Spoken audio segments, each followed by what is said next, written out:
بسم اللہ الرحمن الرحیم۔ السلام علیکم ورحمۃ اللہ وبرکاتہ۔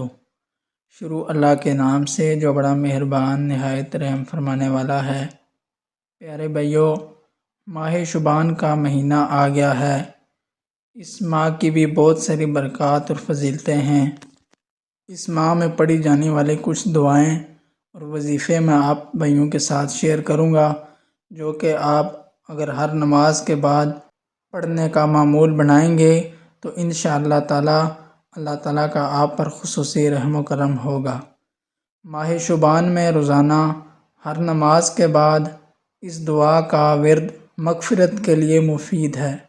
دعا یہ ہے: استغفر اللہ العظیم الذی لا الہ الا هو الحق القیوم الیہ توبۃ عبد ظالم لا یملک نفسہ ضرا ولا نفعا ولا موتا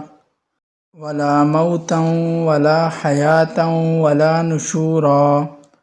رسول اکرم صلی اللہ علیہ وآلہ وسلم ارشاد فرماتے ہیں کہ ماہ شعبان المعظم میں جو کوئی 3000 مرتبہ درود شریف پڑھ کر مجھ کو بخشے گا، بروز حشر اس کی شفاعت کرنی مجھ پر واجب ہو جائے گی۔ شعبان المعظم کی 14 تاریخ کو بعد نماز عصر آفتاب غروب ہونے کے وقت باوضو 40 مرتبہ لا حول ولا قوت الا باللہ العلی العظیم پڑھے۔ اس کے 40 سال کے گناہ اللہ تعالیٰ معاف فرمائے گا۔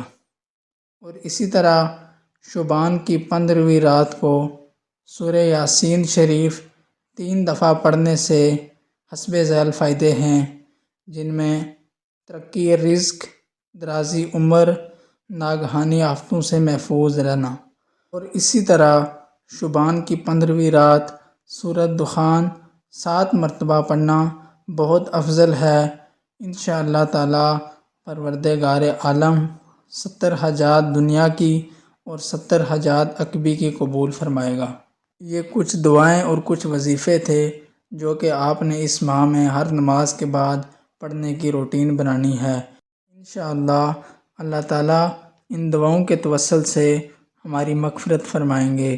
اللہ تعالیٰ سے دعا ہے کہ ہم سب کو اس پر عمل کی توفیق نصیب فرمائے۔ آمین ثم آمین۔